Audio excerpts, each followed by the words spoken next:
Right, so welcome to Rick and to Wade. Guys, as I've said already, it's a privilege to be connecting with you. Both of you sitting in Bali while I'm out here in Cape Town, South Africa. Wade, how are things in Bali at the moment?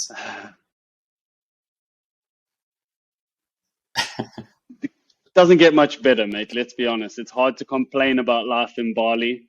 And I guess you can see all the green in my video and the green in Rick's video. That's, we're here in nature. Sure. This is Rick, you really do look like you're in nature. There's a lot of green there. Whereabout are you in Bali? Well,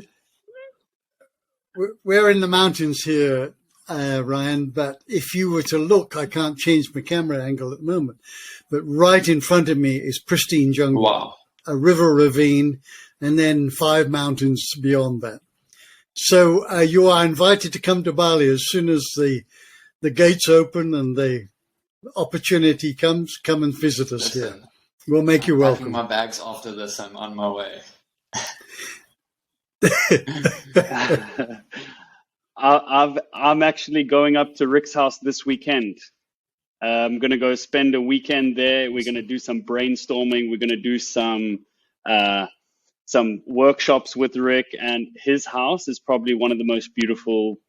It just feels, like you can feel relaxed when you're there. It's insane. It's something you have to experience. Rick, thank you for the invite. I believe it will happen. Wade, let's start with you. Good. A longtime friend from where we started our journey to where you are now. It's been a transformation, as it always will be, and I'm extremely proud of you.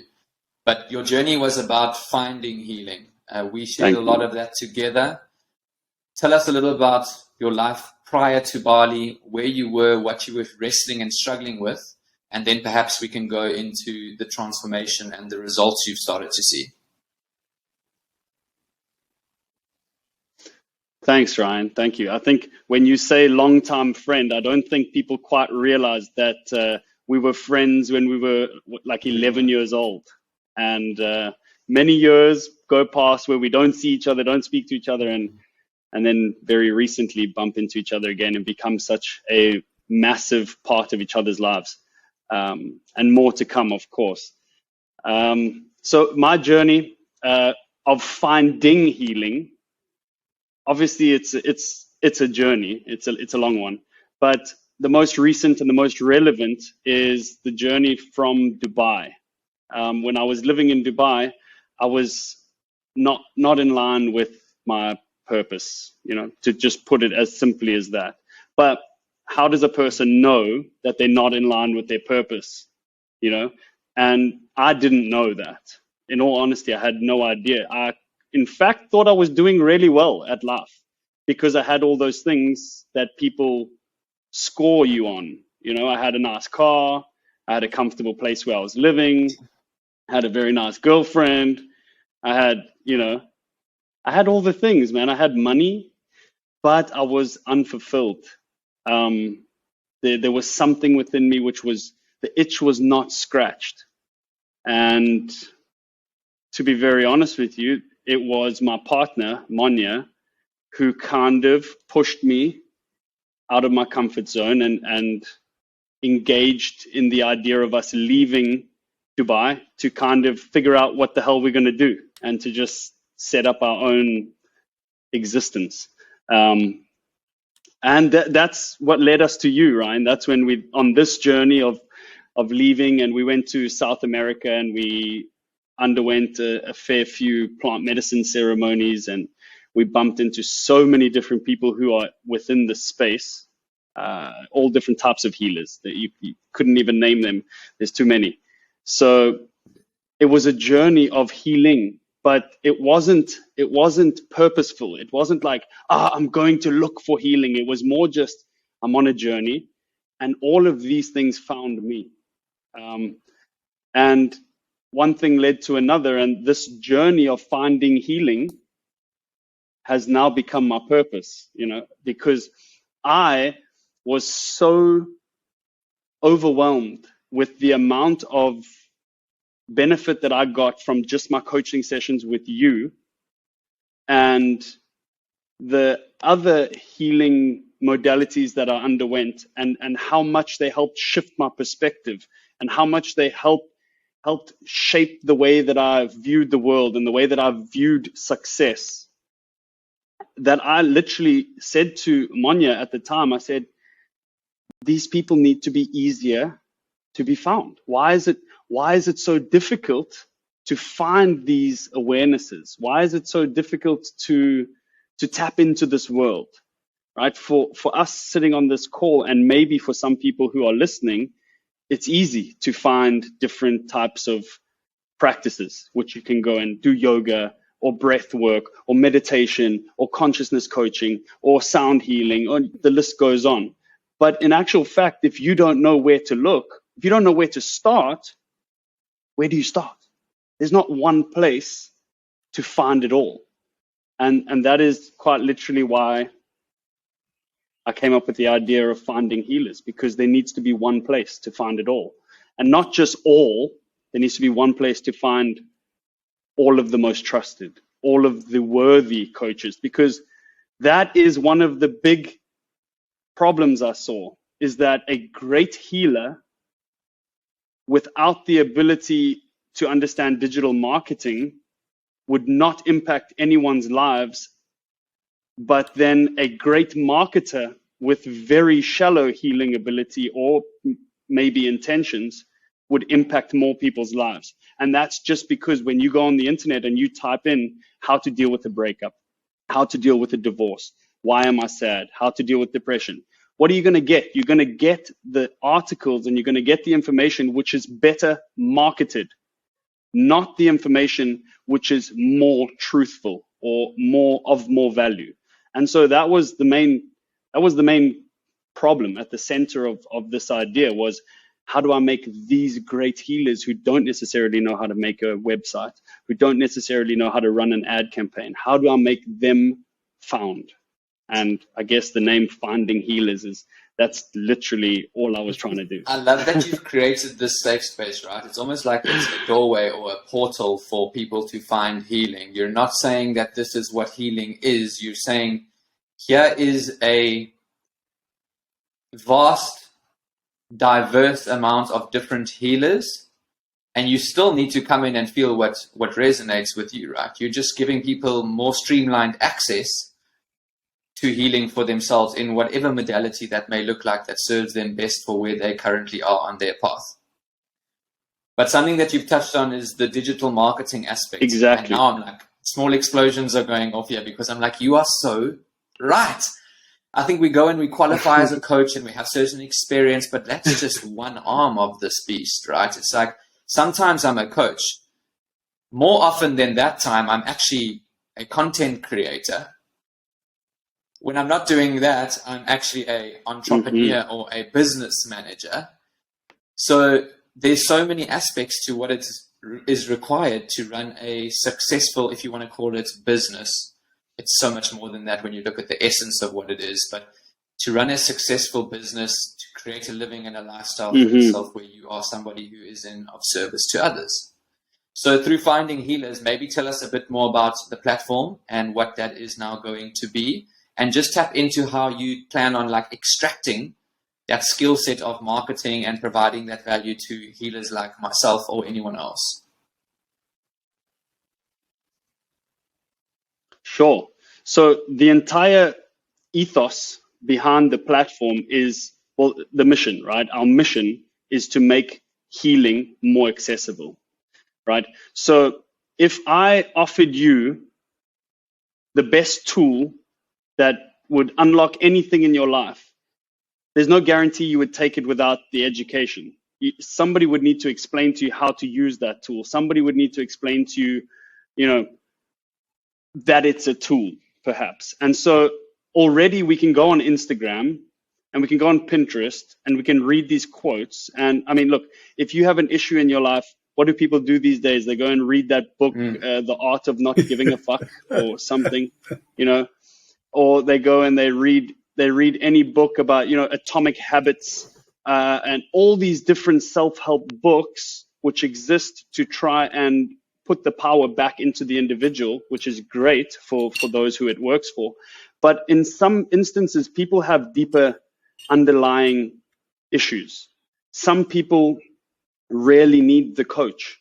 Some people really need the guidance just for a short while. And Ryan, you and I have spoken about that before. Rick, I'd be interested to get your opinion in a little bit. But we've spoken about how healers and coaches, they make the individual their own healer. They do not prescribe, well, good healers and good coaches do not prescribe an answer. And they do not give you just a little bit so that you can keep coming back. They want you to go on. They want to set you free. It's not one of these entrapments where you have to keep going through the cycle, and then as soon as you get to the last session, it's like, oh, upgrade for just 10 more sessions. It's more of a putting the power back into the person. And so this platform that we're creating is to not only provide the services. For example, if I put a profile up of both of you on the platform today, that doesn't really help somebody, right? Because they're going to go and they're going to read your bio and they're going to look at your profile photo and they're going to say, okay, great. Consciousness coaching, what the hell is consciousness coaching, right?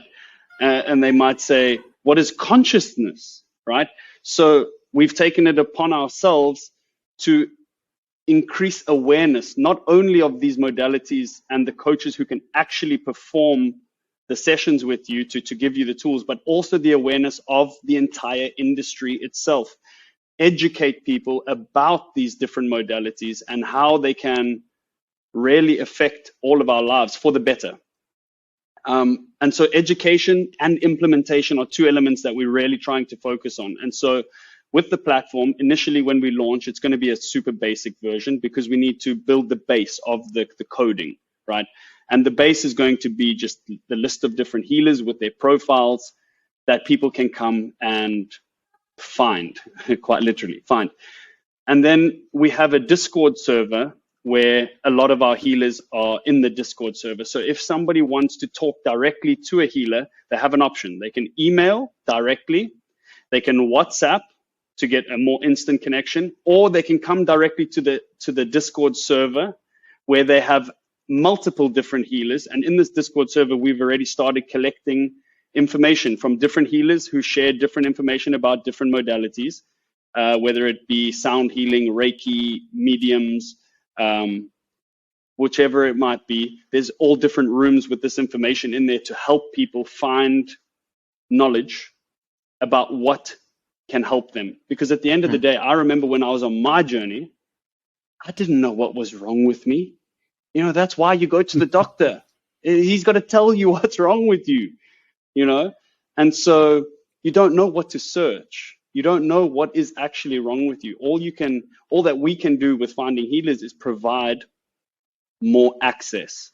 And so what we hope to do with this platform in the first it's not going to be there. First, it's going to be just a list of healers, make the healers more accessible, add information, add education. And then we're going to create, the platform will become a space where healers will upload free content. And this will be a space where anyone can come and can consume free content. That will allow them to learn more about breath work, learn more about consciousness coaching, learn more about trauma. A lot of people suffer trauma. They don't even know what trauma is, right? They think, no, but I can't remember anything. I wasn't traumatized. And we all know that trauma hides way beyond what we can remember or what we even know. And so this is what we want to do. We want to create a space where our healers provide free content for people to consume. And if they then would like to go on to either book one-on-one sessions with healers, maybe they want to sign up to a video program which a healer has pre-recorded. Maybe they want to buy a book like your book, Ryan. This is a place where they can have access to all of this in one space, one place to find it all. Not 10,000 blogs who were written by great marketers and not great healers. One space with verified healers. And That's so what it we're going is. for. I believe you're creating something very, very powerful. So we're all behind you. And somebody watching this probably looks at Wade and is like, okay, Thank hold you. on, like this good-looking guy living in Bali, now he's creating a success for himself, right? Go look at his social media and you're only touching the tip of the iceberg right now, like this nomadic lifestyle. But Wade, I'm going to ask you to like tap in for a moment. You know, prior to this discovery, it wasn't like Sure. this. So for somebody who is looking in from the outside, like, No. how would you describe some of the low points? You know, we wrestled with that. We had to walk into that unknown together, but it wasn't always like this. And then I'm going to go to Rick and around his story of metamorphosis, right? Because you're probably still going through your metamorphosis, as we all are in our own ways. But what was it like when it really actually sucked for you? And that wasn't so long ago. For you. Me, yes. Okay. That wasn't very long ago. If in fact, that was actually only a few months ago, Ryan, that we were working together. The feeling of just absolute lost, just completely lost, fully aware of the potential, fully aware of my journey and the capabilities I have, but my capabilities that I scored as capabilities were capabilities in being able to survive, right? Get a job, build a relationship, build a reputation. These are things which in the real world matter, but inside don't matter. And so although it may look successful on the outside or it may look dandy on the outside, there was a lot of uncertainty within me, a lot of self-doubt, I would say that was probably my biggest flaw or my biggest hurdle to overcome was the self-doubt. Because again, I was fighting the metrics that I was given as measurements of success in the world. And so if I didn't have X, Y, and Z, I clearly wasn't making it. But then when I had X, Y, and Z, I still didn't feel fulfilled. And the journey of coaching that I went on with you, I was in this absolute hamster wheel, just rushing nonstop, 24/7, 200% effort every single day, just absolutely smashing my head against the wall, trying to find success. And Ryan, the funny thing is, where I sit right now, I'm no more successful than I was when we were doing our sessions. But I'm just at such a peace right now. I'm just at peace with where I'm at, because I know that what I am doing is coming from pure intention.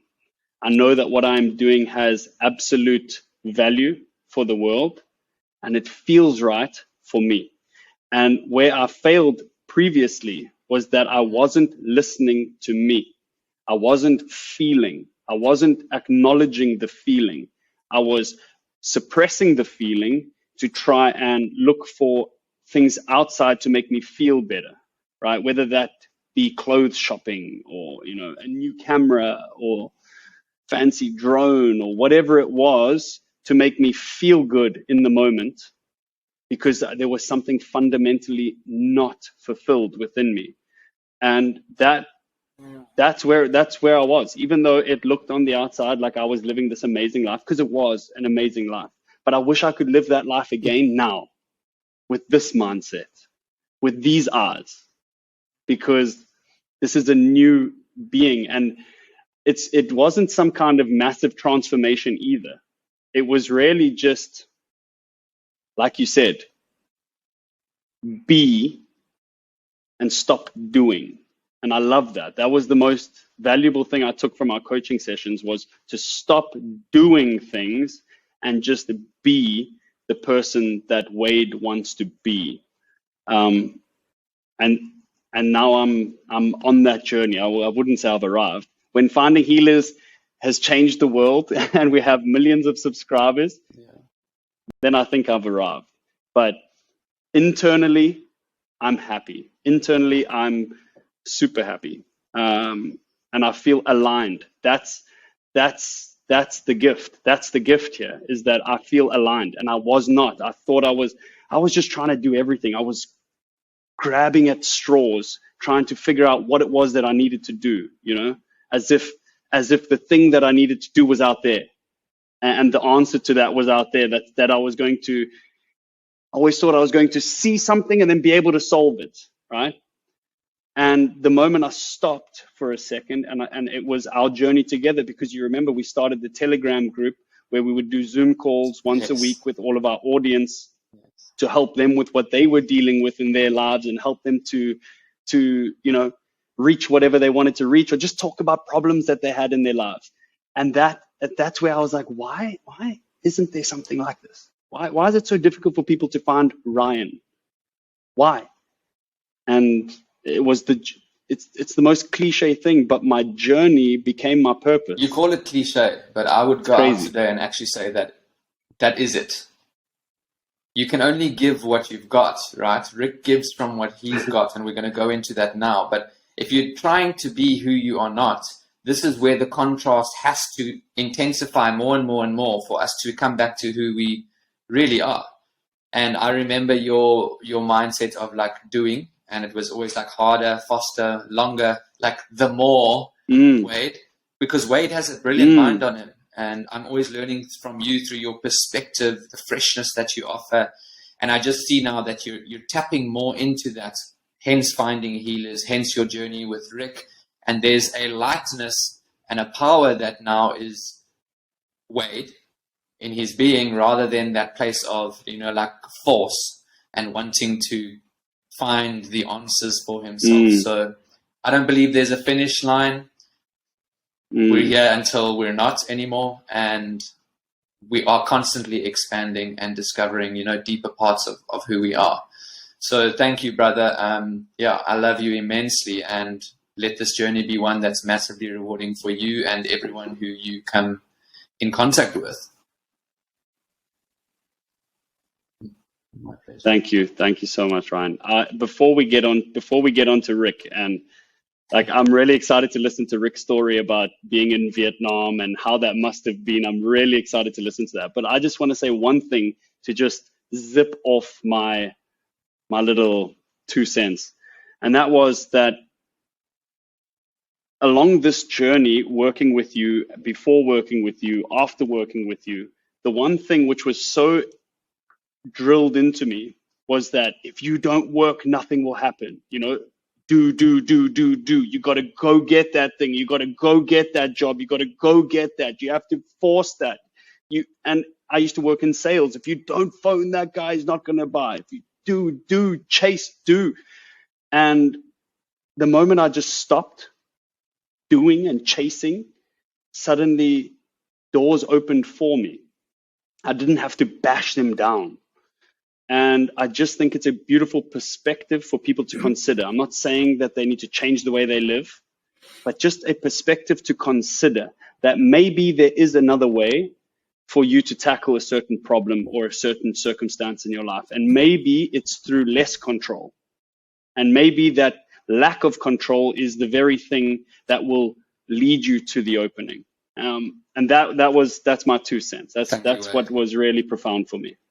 So, Rick, Ryan, can I jump in there and just say something on Wade's behalf? Please do. What an extraordinary journey you've had, Wade.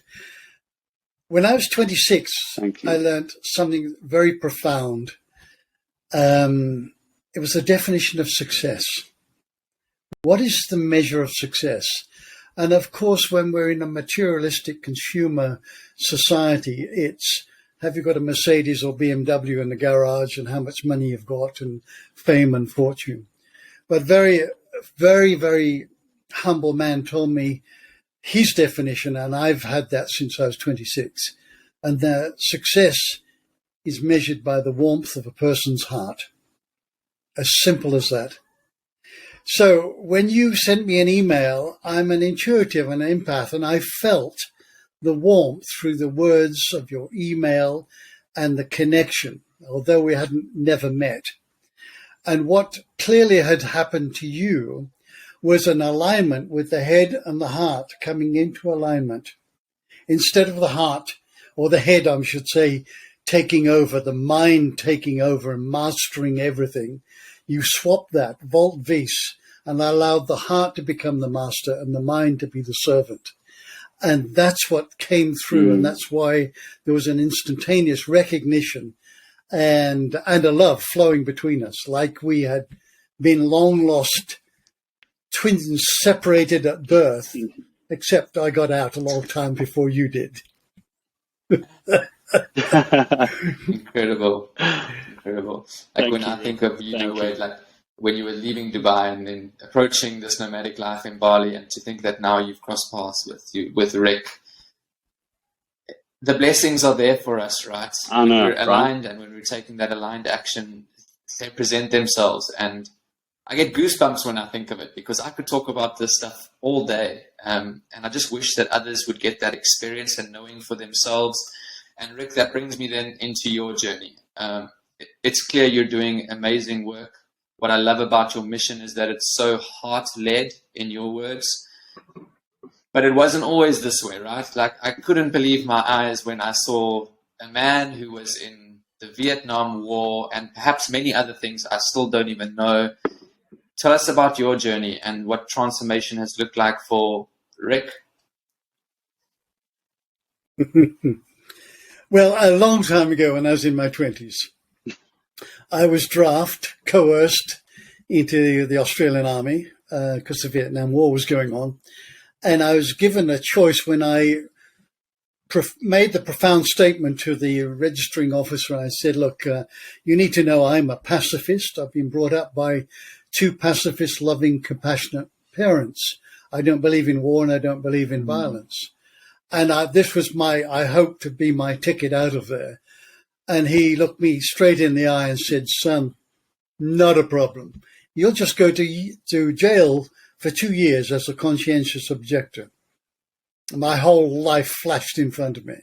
I developed a couple of Mini Coopers. I was in Australia now, not in England, drinking beer, barbecues, chasing girls, swimming, sleeping on the beach. And all of a sudden I'm faced with this choice with about 30 seconds to make it, whether you go into the Vietnam War or you go to jail for 2 years. And I chose the Vietnam War. Today, I would go to jail in a heartbeat. But then it was a very different choice. And I went in there and I realized 6 weeks into my tour of duty that we'd been hoodwinked. Nobody wanted to be there. The reason for being there was phony, complete lie. And I managed to work my way up the ranks into a section commander. 9 months into my tour of duty, in what could only be described as terror for every day, not knowing whether you're going to live or die the next day. After 9 months of my tour of duty, I'd married my sweetheart. We'd had 5 weeks together before I went to Vietnam. And she wrote me a letter saying she's left me here. And to this day, I never saw her again. So that night I took my rifle out, put a bullet up the spout, the butt of the rifle in the ground, the barrel against my head, and I pressed the first pressure on the trigger. I could not see a way out of the misery, the pain, the inhumanity and insanity that I was contributing to.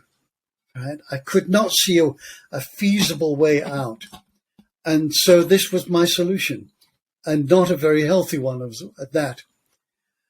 As it was, that didn't happen. There is no hole in my head. At least I don't think so if I look closely. And the next 3 days was an inner journey of contemplating what I was contemplating. And I was 20. What does a 20-year-old kid know about life? Nothing.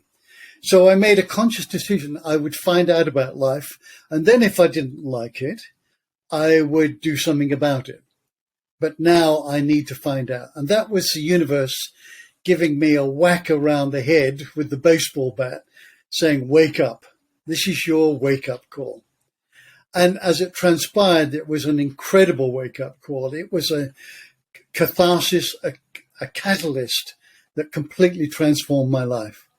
And that sent me on the journey. So by the time I got out of the army and 2 years of traveling around Europe healing, I came back at 26, dedicated to learning to be a coach. And I've been coaching for almost 50 years now, coaching Vietnam vets, been back to Vietnam 5 times, walked into an ex-Viet Cong village, met my enemy, Wow. only to embrace them as brothers and sisters. So it was a very painful but a beautiful experience. And really, it's been pretty good ever since then. Yes, there's some, the roller coaster, but the roller coasting trend is going upwards and not downwards. I've never been to those depths before, right? And a few millimeters would have changed that.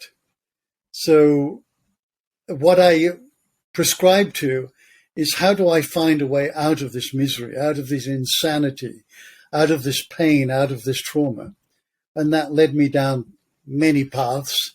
I studied with an extraordinary human being one-on-one in India, met some beautiful teachers, did a lot of inner work, breath work, all sorts of modalities that I would find of awakening this being. And of course, this being is awake. We just need to become aware of our own awareness, how to become more conscious of our consciousness. And that's been my journey. And now I live in heaven in Bali.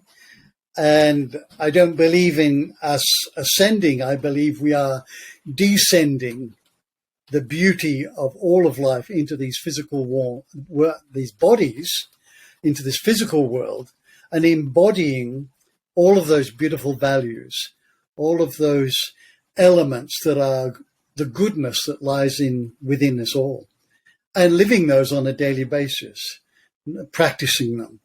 So there's beingness and doingness, because our behaviors are a reflection of what we're being.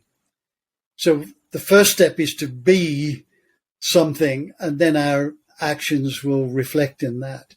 So I don't altogether subscribe, Wade, to letting go of all those beings. And I know you're not, the doingness is because I know you're not doing that, because I know you're still busy. Right? But what is the central core? What is the foundation? Is what are we being? And for my life, it's, what would love do now? That's the question I ask. What would my heart tell me?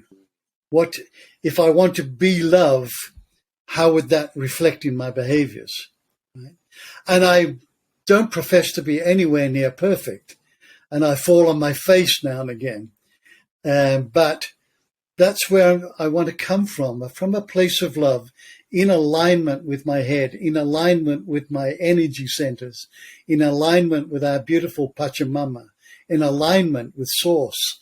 Get everything in alignment. That's when the magic happens. So that's been my journey. And at 75, I feel like I'm halfway through my journey. I reckon I've got another 75 years ahead of me. 75 years young, Rick. Wow. It doesn't feel that. It feels like about 35. I love what you mentioned there around, we hear so much about the ascension process, right? But descending, and I guess there is no ascension without descending. And it's such a brilliant way that you put that, right? It's more of an embodiment process, because we're here in this spectacular human form. And it's something that I'm always messaging and passionate about, is like, potential is human. Without this Rick that I see, and this Wade and this Ryan, like, we don't have the opportunity to express our essence and experience this reality. So like, this vessel needs to be honored. We need to integrate, we need to learn, and we need to just live with the right values. And as you're saying, aligned to that which is greater than just us. Yes. Yeah. And the title of this podcast is Potential is Human. I couldn't agree more. We are living in a field of potential, right? But we're not only living in it, we are it. Nothing is separate. Everything is connected. So we are this field of potential, and this field of potential is inviting us, dip in and manifest this, just as Wade is doing and you're doing there, Ryan, and I'm doing. We're dipping into this field of potential and bringing it into being, so we may be of service to others, so there may be a benefit to society. And it's not something separate from us. We are that field. So it's embedded in us. All we need to do is uncover any debris that covers it up, reconnect with that. And I thoroughly believe that the heart is the portal to this field, is the portal to everything, to the infinite. Right? And this field is potential only. So this is the paradox. It's everything and nothing simultaneously. And the nothingness can be co-created into this physical three-dimensional world and become something. Before it was no thing, just an idea, just a potential.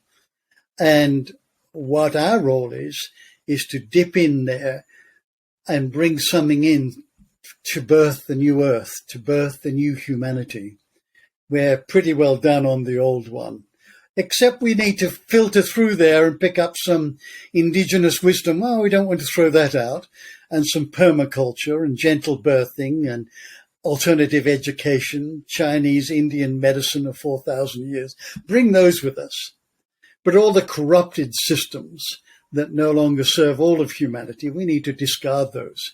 And we are building this bridge to the new paradigm, the new earth for humanity. So what a journey. What a calling. What a journey. What an experience to be part of this. And this is, having been a hippie in the 60s, to see this emerging now with you young guys, it took me a long time to get where you guys are now, right?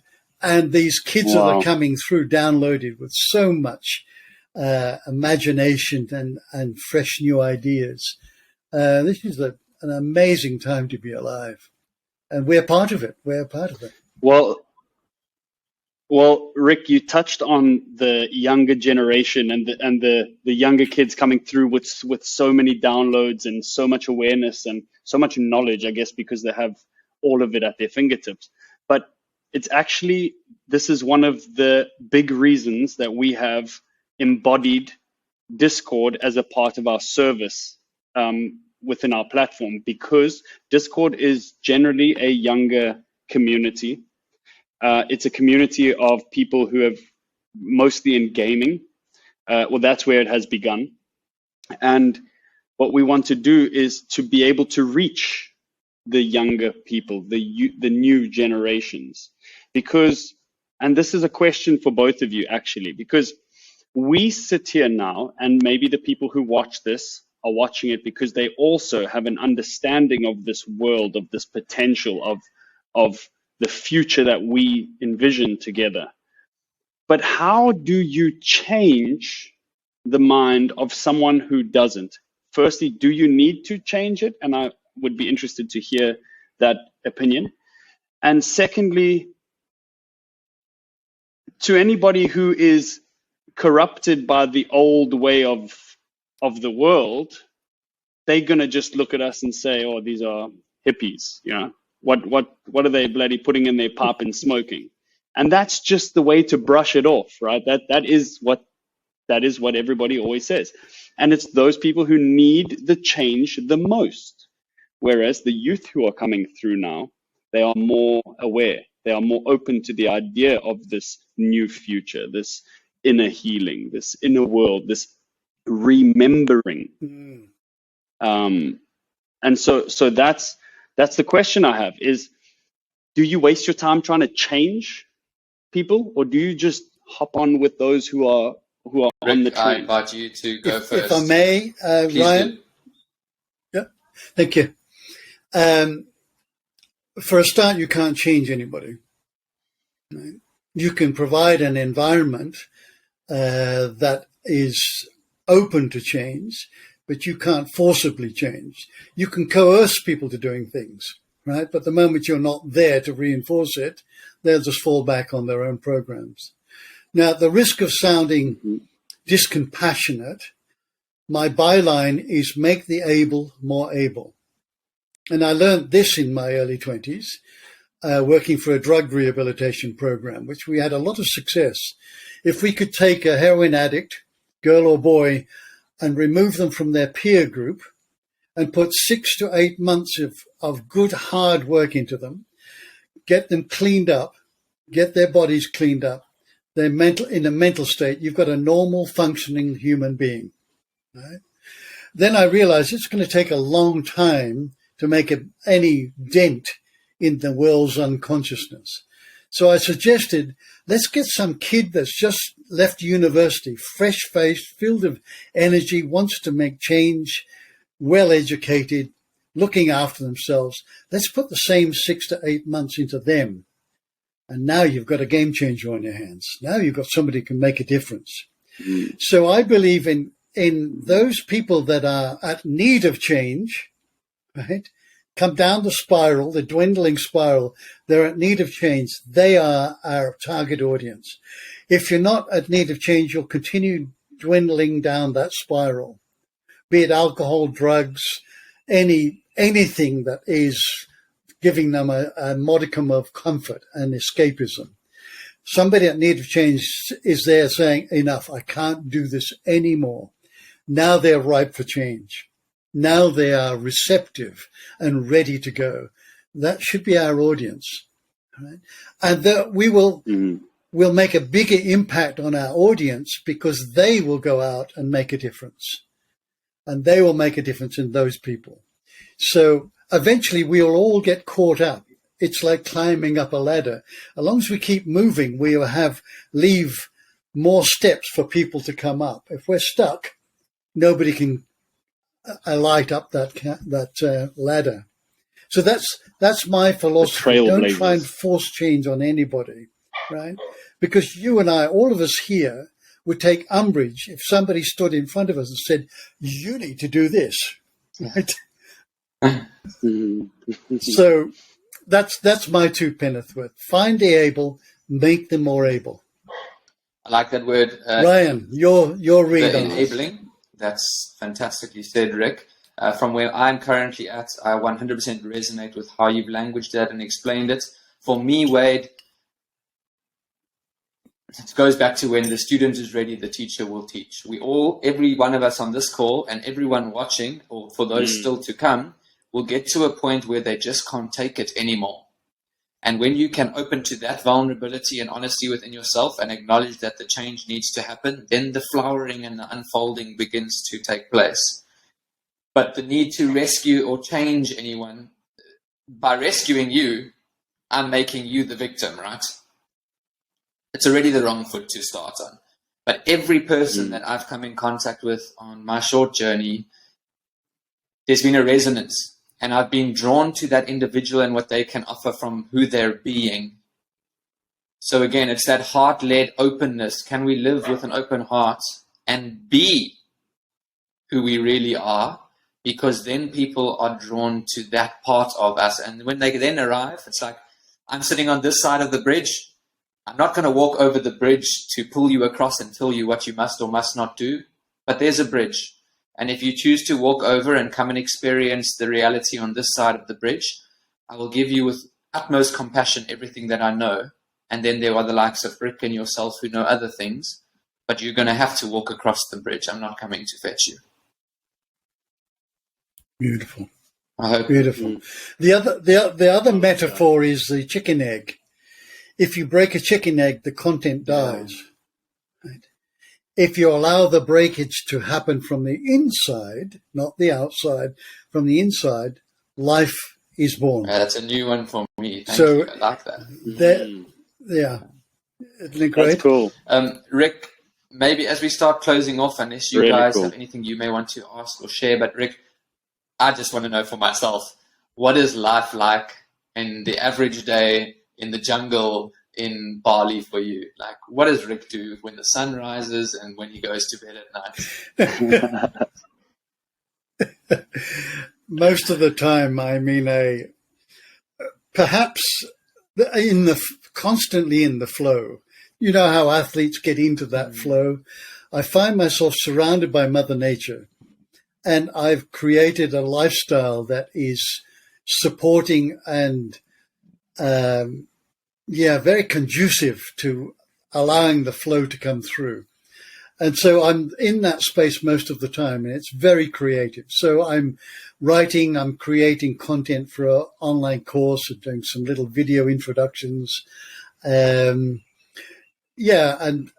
just happy being who I am, right? Just being, and totally aligned to my life purpose. Being of service is all that matters to me, right? I've had all the other trimmings, and couldn't come anywhere closer to the simplicity, paring away and coming back down to the basics and the basic simplicity. So that's my life. Amazing. Thank you, Rick. It's a pleasure to learn from you. I look forward to learning more. As I said, I'm definitely visiting you one day. Thank you. It'll be amazing to see you in your space and experience Mother Nature with you in Bali. Wade, likewise. Continue doing what you're doing in Bali. It's inspiring for those watching, and we're all on the journey together. So from my side, just thank you. Thank you both so much, and stay strong. Keep living this dream. Thank you. Thank you, Ryan. Thank you, Ryan. Thank you for this opportunity. Just beautiful. Yeah, awesome opportunity. And I think we should do it more often. And we can keep getting new guests. We can do the same trio again. But I wanted to end off on one thing quickly. Both of you guys here have brought so much value to my life. And so you could say I am one of your students. And I want to ask you, from a point of finding healers, right, from a platform, is there a part within you which may have fear of your students, your clients, finding other coaches? Is there a part within you where finding healers may take away from you at all? Or do you think that because the values of a healer is for that of the person who is coming to you, is the whole purpose is for them to find what they're looking for? But I want to just ask you if there's an element in a coach's mind that considers, maybe if my clients finding healers, they might find another coach. This is a whole discussion topic on its own, right? In terms of that's a lack consciousness and where we're looking from and why are we doing what we do? Is it because me filling and taking in my bank account, or is it truthfully about the healing of the other and service to others? So Wade, you know my answer. I think you are creating something that's only going to actually magnify and create more momentum for the healers on the platform, because the results are products of who we're being on the platform, and you giving access to us being seen, if we put it that way. There's nothing to take. Giving is receiving itself. There's a little Orion, not too many years ago, who would have wanted more clients, and it was about getting the client in the day, and that was what like a successful day looked like. But when you let that all go and it dissolves and falls away, you come closer to the essence of who you are, and you see that, like, we're going to sound really hippie to the others, but like there are no others in a sense, right? So it's service. I think you're doing a great thing. I don't think that anyone should have any fear around it being something that detracts or dilutes from what they're currently doing. Instead, look at it as an opportunity to show up and demonstrate what you're doing. And if what you're doing is flowing from that place, well, I reckon the flood is on its way.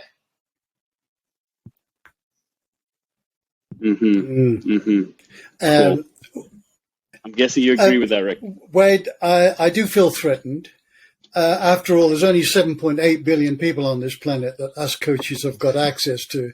So, we need to spread it out a little bit, right? there's enough for everybody. And you know my philosophy, it's quality, not quantity. And that, I think that needs to be very high in our whole intention, is if we want to be a credible portal, a grand umbrella for planet Earth, under which coaches and those wishing to be coaches can be protected, then the quality of the people is the more important than the quantity.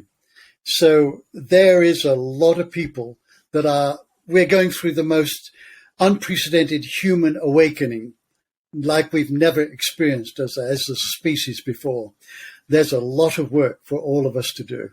So, yeah, we won't run out anytime soon. Exactly, I agree. Yeah, good. Well, a final note, I know we've got like 5 minutes left of this recording. Just so that everybody who's watching this knows, and maybe you guys don't know, but you said, Rick, there's enough for us all. And Ryan, you touched on a very similar statement that, it's abundance. And the Finding Healers logo, the little circle with the line through it, in fact, is the Pleiadian light code for abundance. So just the logo of Finding Healers is abundance. And so if you resonate with this logo, if you come and join our community, our movement, we are all about abundance. We don't want to take at every corner. We don't want to wring the towel dry. We don't want to harvest and keep clients. Yeah. We are abundant, and we want people to come and flow out with that same abundance. Rick put it beautifully, that we are the antibodies of the world. Right? If the world is suffering from disease, the people like us, the people like Finding Healers, and every person who comes to go through a session on Finding Healers, and every healer who offers a session on Finding Healers is adding to that antibody, which will go out and fight the disease of the world. And that was a beautiful metaphor, Rick. I love that one. And so, yeah, just to touch on abundance, for those who didn't know, that is basically what Finding Healers is all about. The logo is abundance. And let me just qualify what abundance means, because most people think it's an abundance of stuff. For me, abundance is based on love. How much compassion do we have? How much appreciation? How much forgiveness is in our heart? How much understanding of ourselves and others? How much humility? How much bravery and courage do we have? All of those are elements of love. If we have that as an abundance at our center and our core, we're unstoppable. Absolutely unstoppable. I feel like that's a perfect place to I love that. To end this one today. Gentlemen, be the portal, and thank you so much for who you both